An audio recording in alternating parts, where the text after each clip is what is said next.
Hoy te traigo 5 peleas que los japoneses y coreanos quisieran olvidar. 5 noches donde boxeadores mexicanos fueron a territorio enemigo o recibieron en casa a rivales invictos y demostraron por qué México es la cuna de los guerreros más duros del planeta. Número 5. Julio César Chávez vs Kyung-Duk An, cuando la leyenda aplastó al invencible coreano. Diciembre de 1990. Atlantic City. El frío cortante del invierno estadounidense no era nada comparado con el hielo en las venas de un hombre que llevaba 72 peleas sin conocer la derrota. Su nombre ya era leyenda, Julio César Chávez. Pero esa noche, frente a él, había un coreano que pensaba que podía hacer historia. Kyung-Duk An llegaba con un récord impresionante de 29 victorias y solo una derrota. Era campeón coreano, campeón de la región oriental del Pacífico y lo más importante, nunca había sido derribado en su carrera.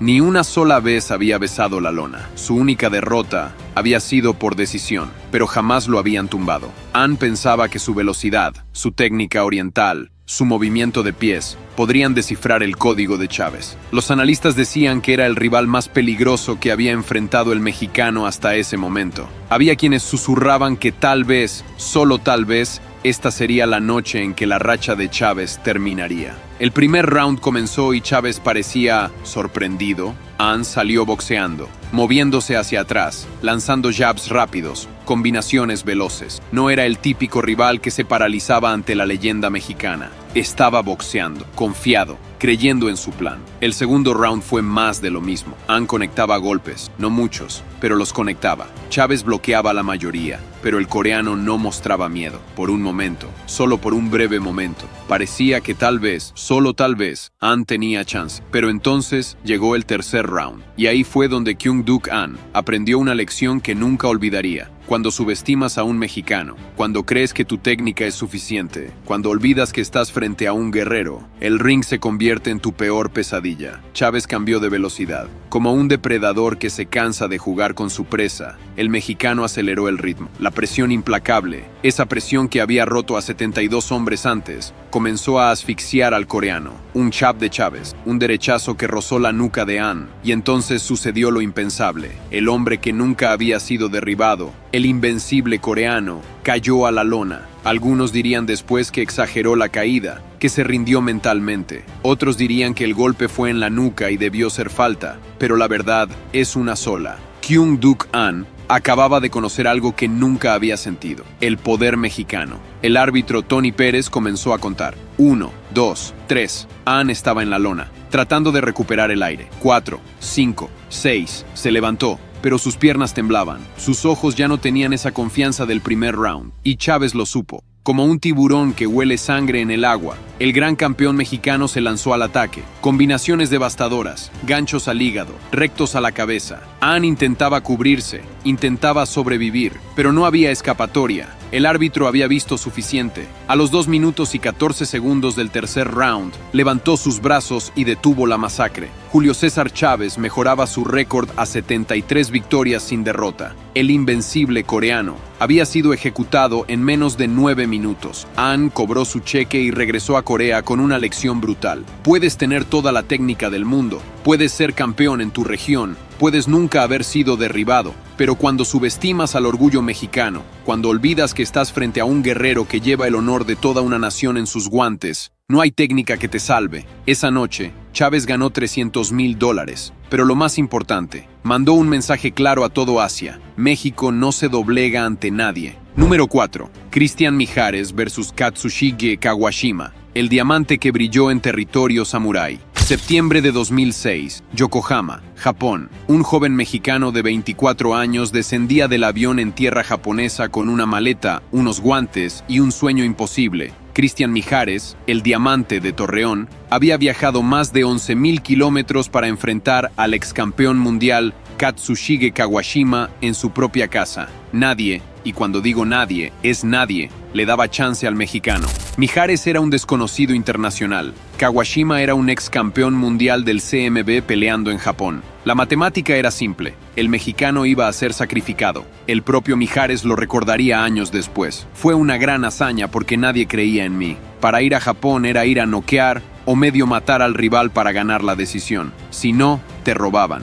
Y el diamante tenía razón en estar preocupado. El segundo round llegó, y Kawashima conectó una bomba que mandó a Mijares a la lona. El público japonés estalló en júbilo. El guión estaba saliendo perfecto. El héroe local estaba dominando al invasor mexicano. Pero Mijares se levantó, se sacudió, se tocó los guantes y miró a Kawashima con esos ojos que solo tienen los guerreros mexicanos. Esos ojos que dicen, vas a tener que matarme para detenerme. Round tras round, el mexicano peleó con corazón. No tenía la técnica pulida del japonés. No tenía la experiencia de campeonato mundial. Pero tenía algo más valioso. Tenía el orgullo de representar a México en territorio enemigo. La pelea llegó al final de los 12 rounds. Mijares sabía que había hecho suficiente, pero también sabía dónde estaba. Los 3 jueces deliberaron. El público japonés esperaba la decisión obvia. Y entonces lo anunciaron. Decisión dividida. 2 jueces vieron ganar a Mijares 114 a 113. Uno vio ganar a Kawashima por el mismo margen. Mijares era el nuevo campeón mundial, pero Japón explotó.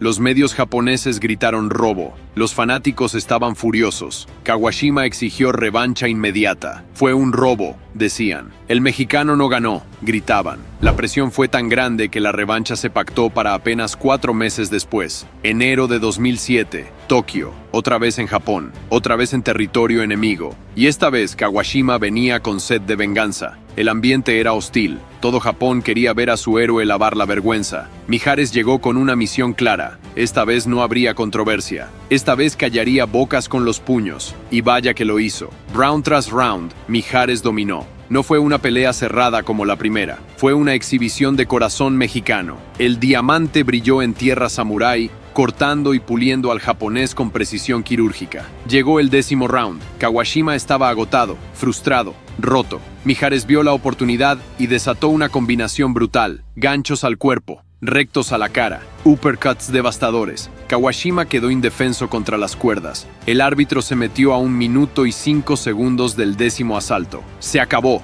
Nocaut técnico. Esta vez no hubo controversia. Esta vez no hubo excusas. Cristian Mijares había ido 2 veces a Japón. La primera vez ganó por decisión dividida controversial. La segunda vez noqueó al héroe local y le cerró la boca a todo un país. El diamante de Torreón regresó a México como campeón mundial indiscutible. Había hecho lo imposible, ganar 2 veces en territorio japonés, una por decisión ajustada y otra por nocaut demoledor. Años después, Mijares reflexionaría: nadie creía en mí, pero yo sabía que llevaba el corazón de México en mis guantes, y eso es más poderoso que cualquier ventaja de localía. Kawashima nunca se recuperó completamente de esa derrota. El orgullo samurái había sido destrozado por el corazón azteca, y Japón aprendió una lección que nunca olvidaría. Nunca subestimes a un mexicano que pelea por el honor de su patria. Número 3. Cristian Medina vs Yoshiki Takei, el chispa que incendió Japón. Cerseo. Su rival, Yoshiki Takei, 11 victorias, 0 derrotas, 9 knockouts, campeón mundial de peso gallo de la OMB,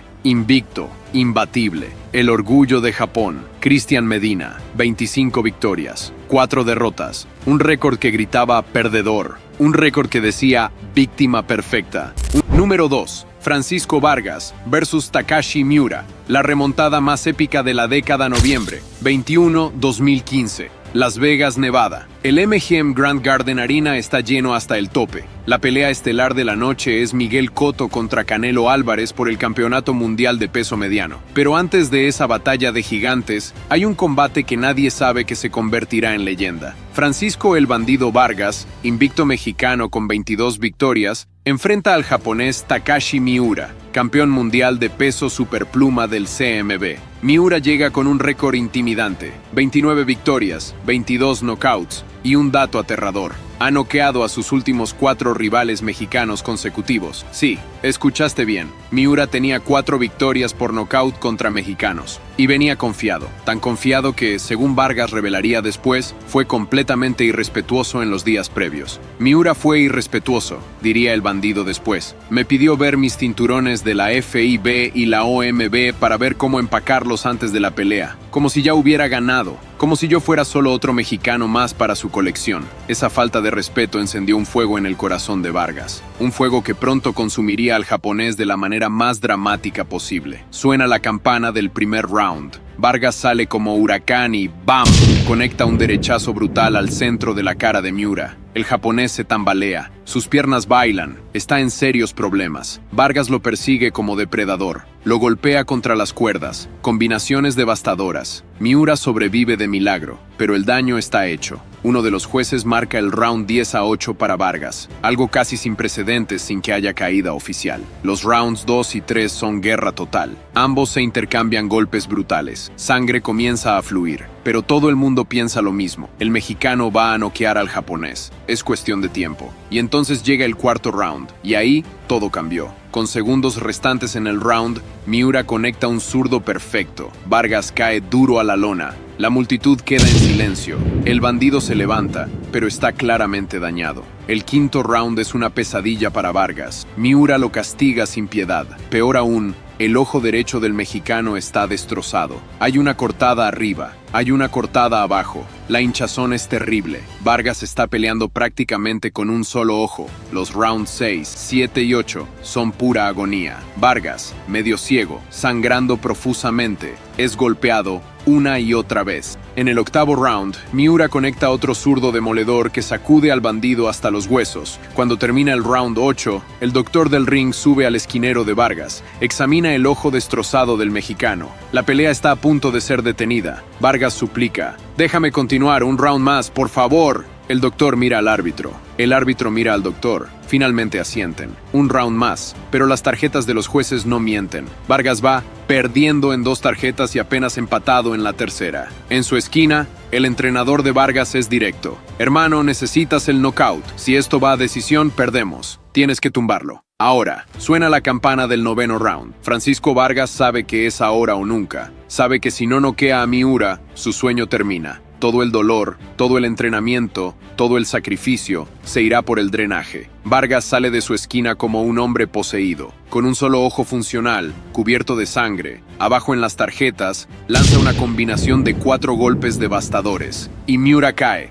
El japonés, el mismo que había noqueado a 4 mexicanos, el mismo que pidió ver los cinturones antes de la pelea, está en la lona. Se levanta, pero está terminado. Sus piernas no responden. Vargas huele la victoria. Se lanza como toro enfurecido. Golpea a Miura contra las cuerdas. Combinaciones sin fin. Izquierda, derecha, izquierda, derecha. Miura no puede responder. Está indefenso. El árbitro Tony Weeks, el mismo que arbitró la legendaria pelea entre Diego Corrales y José Luis Castillo, detiene la pelea a 1 minuto y 31 segundos del noveno round. Nuevo campeón mundial. La multitud mexicana enloquece. Lo que acaban de presenciar es una de las remontadas más grandes en la historia del boxeo moderno. Un hombre medio ciego, sangrando, abajo en las tarjetas, acaba de noquear al campeón mundial en el noveno round. En la televisión, el comentarista Max Kellerman grita: «Eso es tan dramático como puede serlo una pelea. ¡Qué actuación! ¿Qué evento tan especial crearon estos dos guerreros?». ESPN nombraría esta pelea como la pelea del año 2015. The Ring Magazine haría lo mismo. Y por una buena razón. Nunca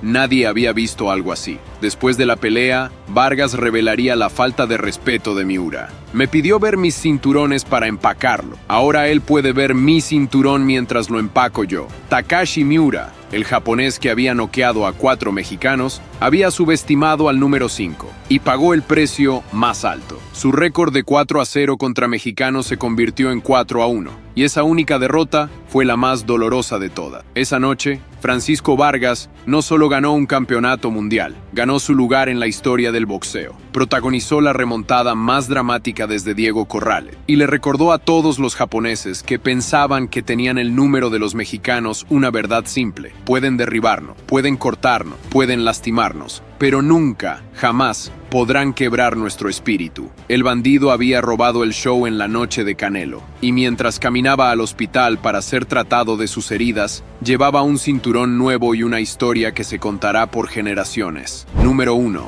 Fernando Montiel Breeze Hosumi Hasegawa. 4 minutos del infierno que Japón quiso borrar. 30 de abril, 2010. Nippon Budokan, Tokio, Japón. Una arena icónica donde leyendas de las artes marciales han peleado por décadas. Esta noche, un mexicano de Sinaloa está a punto de crear un infierno que los japoneses intentarán olvidar por el resto de sus vidas. Fernando Cochulito Montiel campeón de la Organización Mundial de Boxeo, viaja a Japón para enfrentar a Hosumi Hasegawa, campeón del Consejo Mundial de Boxeo. Es una pelea de unificación. El ganador se llevará ambos cinturones y será el rey indiscutible del peso gallo. Pero llegar a esta pelea fue una batalla en sí misma. En febrero de 2010, el promotor Bob Arum declaró públicamente que Montiel no iría a Japón. El dinero no es suficiente, dijo Arum. Montiel mismo salió a declarar: esta pelea no está cerrada. No voy a Japón a menos que el dinero sea el correcto.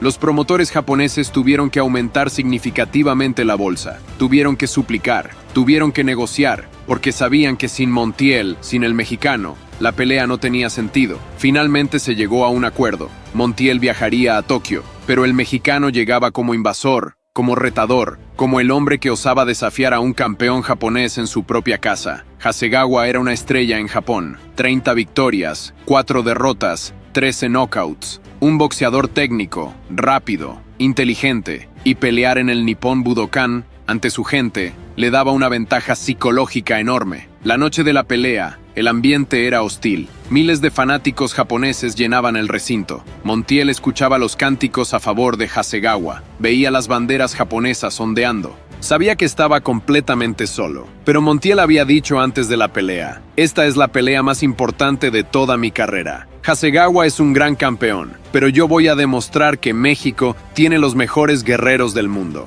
Sonó la campana del primer round. Hasegawa salió boxeando de espaldas, usando su alcance, lanzando jabs rápidos. Su plan era claro: usar su velocidad y técnica para frustrar al mexicano. El segundo y tercer round fueron más de lo mismo. Hasegawa boxeaba, se movía, acumulaba puntos. Montiel presionaba, pero no podía conectar los golpes grandes. Algunos jueces tenían los primeros 3 rounds para el japonés. En su esquina, el entrenador de Montiel fue claro: necesitas cambiar algo. Necesitas romper su ritmo. Necesitas lastimarlo. Llegó el cuarto round, y ahí fue cuando Fernando Montiel recordó por qué lo llamaban Cochulito, por qué tenía 31 knockouts en su récord, por qué México es la cuna de los pegadores más feroces del planeta. Hasegawa descuidó su guardia por una fracción de segundo, solo una fracción, pero fue suficiente. Montiel lanzó un gancho de izquierda con toda su alma, con todo el peso de representar a México en territorio enemigo, con toda la rabia de haber sido subestimado.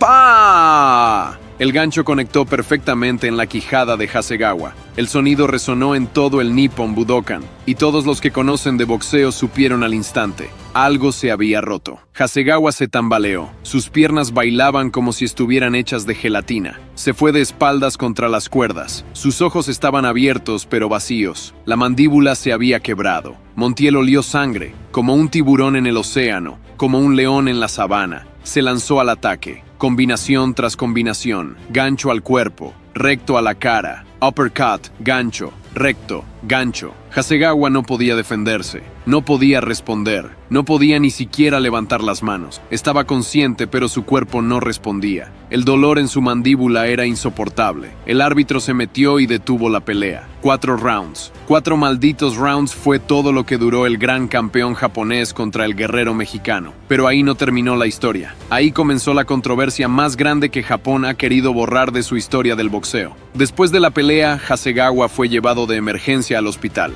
La mandíbula estaba completamente rota. Necesitaría cirugía. Necesitaría meses de recuperación. Pero peor que el daño físico fue el daño al orgullo japonés. Los fanáticos japoneses comenzaron a alegar que fue un golpe sucio, que fue bajo, que fue ilegal. Los videos mostraban a Hasegawa después del knockout con los ojos completamente desorbitados, incapaz de enfocar, con la mandíbula colgando de manera grotesca. Los mexicanos respondieron con sus propios videos, mostrando que el golpe fue completamente limpio, que fue un gancho perfecto al mentón, que no hubo nada ilegal. La controversia explotó en redes sociales, en foros de boxeo, en programas deportivos. Japón no podía aceptar que su campeón había sido destruido de manera tan brutal, tan definitiva, tan humillante. Días después, Hasegawa dio una conferencia de prensa con la mandíbula vendada, hablando con dificultad. «Voy a recuperar lo que me han quitado», dijo. «Quiero que Montiel me devuelva el cinturón. No quiero salir como un perdedor».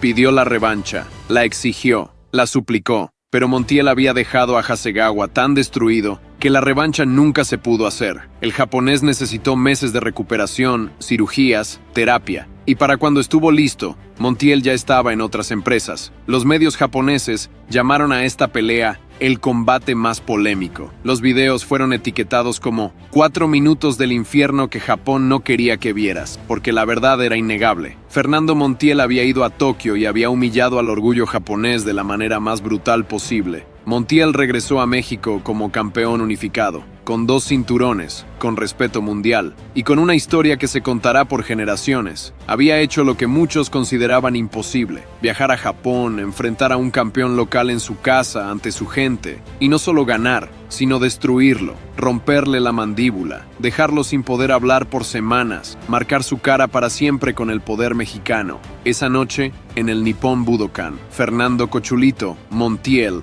demostró algo que los japoneses nunca olvidarán. Puedes tener todo el apoyo de tu país, puedes pelear en tu casa, puedes tener todos los cinturones, pero cuando un mexicano decide que es su noche, cuando un guerrero azteca entra al ring con el orgullo de toda una nación en sus guantes, no hay técnica, no hay estrategia, no hay ventaja de localía que pueda salvarte. Solo hay una verdad: vas a ser destruido. Y Hasegawa lo fue, de la manera más dolorosa, más humillante, más definitiva posible. 5 peleas, 5 guerreros mexicanos, 5 noches donde el orgullo asiático fue destrozado por el corazón azteca. Julio César Chávez demoliendo al invencible coreano en 3 rounds. Cristian Mijares ganando 2 veces en Japón, callando bocas con knockout. Cristian Medina destrozando al invicto campeón en su propia casa. Francisco Vargas protagonizando la remontada más épica de la década. Y Fernando Montiel rompiendo literalmente la mandíbula y el orgullo de todo Japón. ¿Qué tienen en común estas 5 peleas? Simple subestimación. Chicos, necesitamos que te unas al equipo para llegar al KO de los 100,000. Cada suscriptor es un golpe hacia la victoria. Dale a suscribir y activa la campanita. Muchas gracias.